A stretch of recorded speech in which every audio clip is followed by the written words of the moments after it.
Et nous commençons donc dans la Côte Immo, dans Tendance Immo, avec un petit état des lieux sur l'immobilier parisien.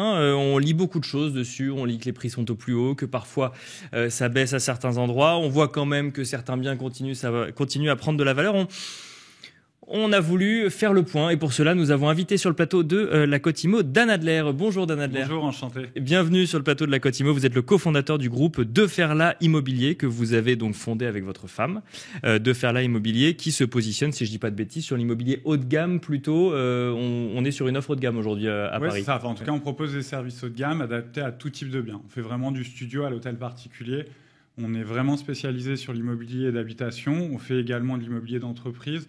Mais on va dire que 90% de notre chiffre d'affaires, c'est vraiment de l'immobilier d'habitation. Voilà, et pas forcément haut de gamme ne veut pas forcément dire très cher, parce que comme vous dites, il y a du studio également. Vous allez donc pouvoir répondre à nos questions sur le niveau de prix, qui est la question que tout le monde se pose aujourd'hui sur l'immobilier parisien. Parce que pour donner un petit peu de recul aux gens qui nous écoutent, en fait, Paris est globalement la ville la plus chère de France. Alors, il y a peut-être quelques exceptions à droite ou à gauche.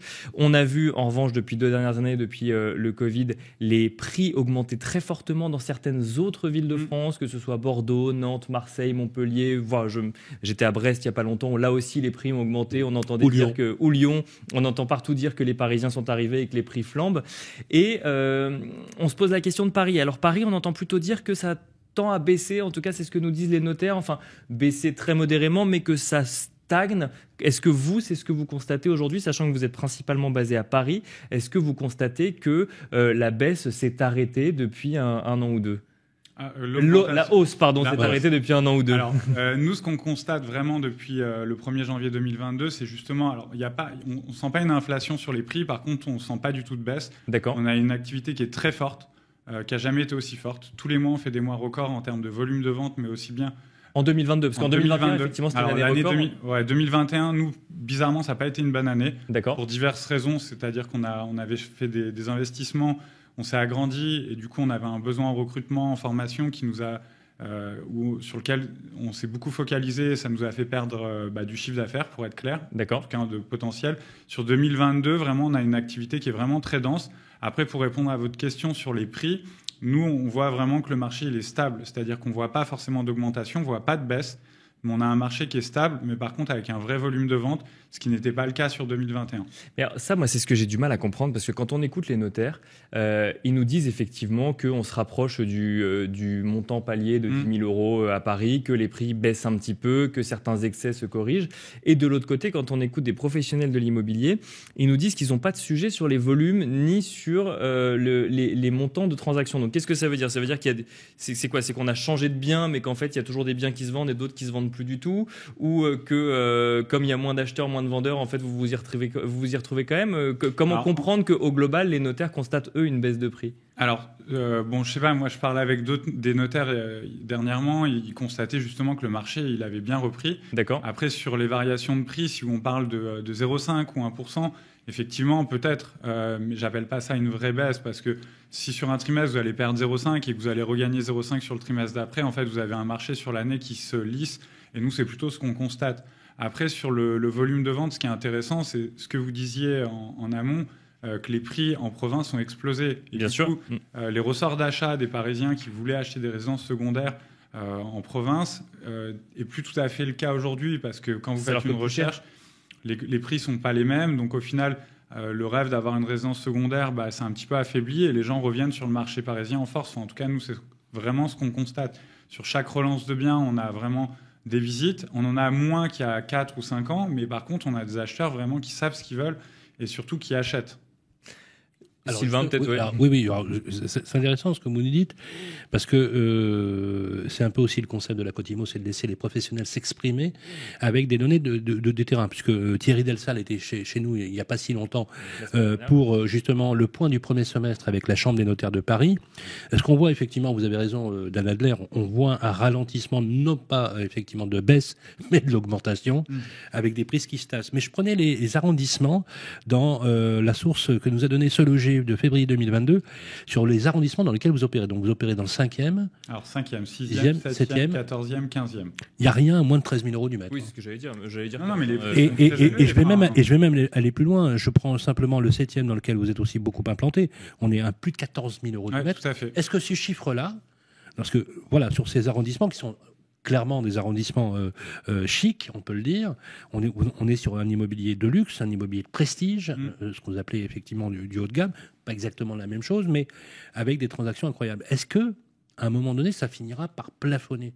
Ça ne peut pas monter aux étoiles. Alors moi, je ne suis pas certain. À 14 000 euros du mètre, vous me direz, vous allez me parler de Londres, vous allez me parler des grandes villes européennes. Non, pas forcément. Je ne vais pas vous parler forcément de Londres, où effectivement, on peut comparer avec d'autres capitales. Et c'est vrai qu'en Europe, Paris est pas si cher que ça. Alors, il y a ce facteur-là, effectivement. Mais si en on France, compare Paris avec est hors de prix. Oui. Alors, en France, oui, mais dans tous les pays, vous avez une capitale très forte où les prix explosent. Et puis, vous avez des villes autour où les prix ne sont pas du tout les mêmes. C'est l'attractivité de la ville. On a une des plus belles villes au monde. Donc, pourquoi déjà cette ville serait moins chère que d'autres capitales européennes? C'est la question que je vous pose. L'autre chose, c'est qu'il y a une inflation qui est folle. J'espère qu'il y aura une inflation aussi sur les salaires. Donc, normalement, il n'y a pas de raison, si vous voulez, que les prix chutent en tout cas. Le ciel vous entende, parce qu'effectivement, que les salaires suivent, parce que c'est vraiment un sujet. Ah oui, bien sûr. Alors justement, merci de me faire cette transition dans le sujet de l'inflation qui, aujourd'hui, a dépassé largement les 5% et des taux d'intérêt qui n'ont pas été encore impactés. Donc ce sont des taux d'intérêt négatifs. Vous êtes d'accord sur l'idée? Parce que si on a une inflation à ces chiffres-là et des taux d'intérêt faibles, c'est bankable d'acheter, on est d'accord. Exactement. Sauf qu'on a le fameux taux d'usure, je ne suis pas le premier qui vous en parle, bien évidemment. Concrètement, est-ce que vous avez vu, franchement, des dossiers qui seraient passés il y a 3 mois et qui ne passent plus aujourd'hui chez les Deferla Immobilier? Non. Aucun. Ils ont les moyens. Oui, mais attendez, vous avez des clients qui payent cash. Non, on n'a pas de clients qui payent cash. On a des clients qui font du crédit. On leur conseille d'en faire. On a exactement les mêmes clients qu'ailleurs. La différence, c'est qu'on a... Vous n'êtes pas bridé par le taux d'usure qui est fixé à 2,40 sur des crédits de 20 ans Déjà, on a 35 000 acheteurs en fichier dans notre base de données. Sur 35 000 acheteurs, on est censé avoir fait notre job et connaître leur solvabilité. Quand on a une offre d'achat, on demande systématiquement une preuve de solvabilité du client. Donc ça, c'est important. Oui, mais le taux d'usure, je veux dire, il n'affecte pas la solvabilité. C'est le problème. Même des gens très riches pourraient être bloqués par rapport à ce taux d'usure, qui fait qu'on ne peut pas prêter plus que assurance et taux d'intérêt compris à plus de 2,40. Alors pour l'instant, en tout cas, je suis d'accord avec vous, mais pour l'instant, on n'a pas eu de problème. Pour vous, pas d'impact. Vous avez une chance. En tout cas, pour l'instant, on n'a pas eu d'impact. Pourquoi? Parce qu'on a bien fait. Alors c'est pas une chance. Il y a eu énormément de travail, c'est-à-dire qu'on travaille énormément sur les acheteurs, avec les acheteurs, pour justement déjà les informer, pour qu'ils puissent, avant même de faire une offre d'achat, aller voir leur banque, pour pas qu'ils fassent une offre qui ne puisse pas aller au bout derrière. Enfin, nous, notre boulot, on est payé par des vendeurs quand même pour aller au bout de la transaction. Donc si on ne fait pas ça, qui le fera? Alors, acheter dans Paris, c'est vraiment, presque le rêve absolu, le Graal, avec des prix absolument incroyables. J'ai vu même rue de l'Odéon, un 90 mètres carrés vendu presque 3 millions d'euros. Enfin, c'est surréaliste. Il faut dire que c'est une rue exceptionnelle. Surréaliste. Un parking qui a été vendu 400 000 euros. Enfin, voilà, des chiffres absolument fous. Est-ce que les biens restent plus longtemps en vitrine, Dan Adler? Ou est-ce que dans le secteur dans lequel vous opérez, je rappelle que c'est la rive gauche, il n'y a plus de sujet, quoi. Ça part. Alors, en 2021, c'était le cas. On mettait plus de temps à vendre. On a eu un rallongement de la durée. En 2021. En 2021. Nous, en tout cas, c'est le marché qu'on a vu, qui est bizarrement pas tout à fait le même que celui que vous décrivez. Nous, en 2021, on a. Mais ce qu'on lit dans les études. Intéressant. D'où l'intérêt d'avoir un agent. Et là, en 2022, alors après, attention, le groupe Deferla Immobilier, l'année dernière, on a investi très lourdement. Sur plein de choses qui nous ont permis d'en être où on en est aujourd'hui. Oui, c'est pas le marché qui a fait que vous avez passé une année. Non.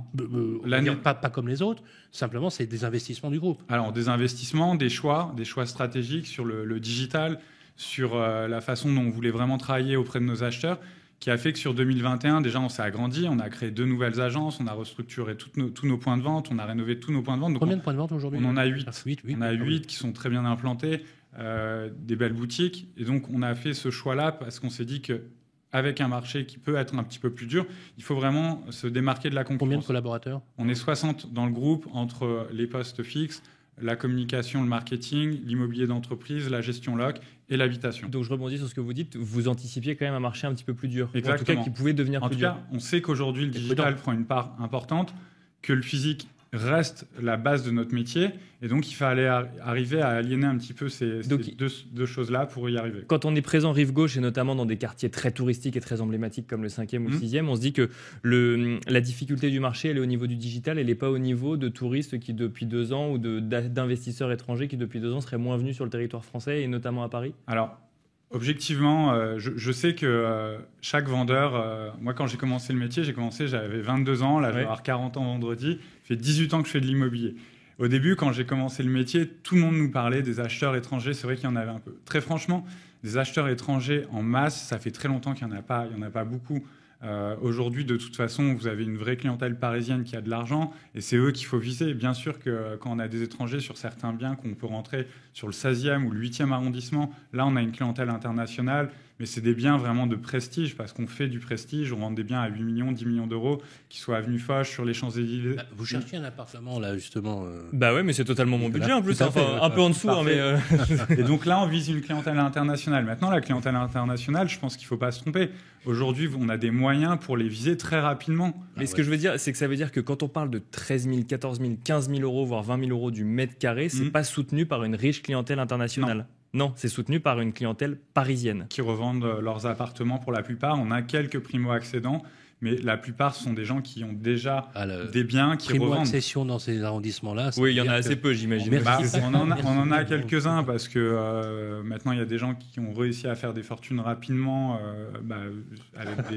avec des... Allez, les crypto-monnaies, ça va sortir, ouais, pas ça, ou des startups. Des startups, mais bon, fabrication de sucre en poudre. Ça reste un micro-marché. 99% de notre clientèle sont des gens qui ont déjà un bien sur Paris, qu'ils ont acheté il y a quelques années, qui revendent et qui font un crédit. C'est vrai que ceux qui avaient acheté à une époque, pour le dire, ceux qui avaient les cinquantenaires, hein, vous voyez ce que je veux dire, qui ont acheté il y a 30 ou 35 ans aujourd'hui, ils ont fait une culbute absolument phénoménale. Hein. Je prends dans le 5e arrondissement, par exemple, le quartier Mouffetard. Il y a 20 ans, j'étais déjà sur ce marché il y a un peu plus de 20 ans, on achetait à moins de 3 000 euros du mètre. Ouais, c'est ça. Moi, quand j'ai commencé, c'était 5 000 euros du mètre. Mais quand on achète, et ça sera ma dernière question parce qu'on a presque plus de temps, mais quand on achète à 13 000, 14 000, 15 000 euros aujourd'hui, c'est rentable d'acheter un appartement dans ces quartiers-là? Oui, bah justement, alors c'est bien que vous me posiez la question. Nous, justement, là, dans 2-3 semaines, on va lancer un produit sur notre site qui va permettre de connaître la valorisation de votre bien sur 7 ans. Un partenariat, c'est une entreprise innovante qui a sorti ça. Et on va être le premier sur le marché parisien à pouvoir le proposer. Vous estimez la variation du prix? Exactement, sur 7 ans. En fait, ça prend un algorithme sur des données qui ont été faites sur 20 ans et qui prend l'évolution du marché. Alors, bien sûr, il y a un paramètre de fiabilité qui n'est pas à 100%. C'est une analyse prédictive. Mais je crois vraiment en ce produit. Il y a des quartiers qui vont baisser? Alors non, sur Paris, on voit que ça augmente partout. Ça augmente partout. Avant de nous quitter, Dan Adler, et merci d'être passé par le plateau, et donc ça nous fait du bien d'avoir des professionnels qui sont sur le terrain, qui nous donnent un retour.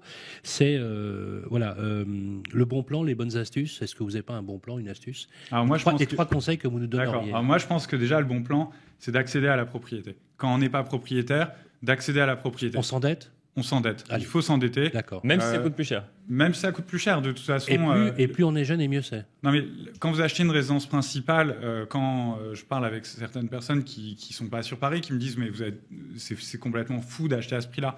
Mais si vous achetez à 14 000, mais que vous revendez à 14 500 ou même vous revendez à 14 000 euros, vous perdez pas d'argent. De toute façon, vous en gagnez puisque vous allez rembourser votre crédit. On a payé les frais de notaire quand même. Ils sont suffisamment conséquents pour. Alors, certes, les frais de notaire, mais quand vous achetez un bien, vous le revendez pas au bout d'un an. Non, c'est clair. Vous avez le temps de les rentabiliser, ces frais de notaire. Par rapport au loyer qu'on aurait payé. De toute façon, les loyers, ça à perte. Quoi qu'il arrive. Non, mais donc c'est plus de culbute immobilière à Paris comme celle dont parlait Sylvain. Je sais pas, je suis pas convaincu que les prix n'augmentent pas sur les 7 prochaines années. Ce que vous dites, Dan Adler, c'est que de toute façon, quel que soit le montant de l'emprunt ou la traite à payer, c'est de l'épargne inversée. Exactement. C'est-à-dire qu'en fait, ça sera jamais à fond perdu. Quand bien même on récupère la mise et avec zéro plus-value, c'est une épargne consentie sur le temps, effectivement. Effectivement, ça peut tenir la route. Et donc, est-ce qu'aujourd'hui, justement, juste très rapidement, les jeunes aujourd'hui, ils sont dans cette mentalité? Les jeunes, ils ont envie d'acheter. Ils ont envie d'acheter. Par contre, c'est vrai que c'est très difficile pour eux, pour plein de raisons, parce que quand vous n'avez pas d'apport suffisamment conséquent et que vous commencez dans la vie, c'est très difficile d'accéder à la propriété. Et là-dessus, D'ailleurs, ils sont rive droite, ils sont rarement rive gauche quand même. Ouais, même la rive droite, Paris est cher de toute façon. Donc rive gauche, le bon réflexe, c'est d'aller sur le site de Deferla Immobilier, Nicolas. Bon, effectivement, on a largement explosé le timing pour le coup, mais ça nous a permis de comprendre effectivement les tendances du marché immobilier à Paris. Merci beaucoup donc Dan Adler, cofondateur du groupe Deferla Immobilier. Merci.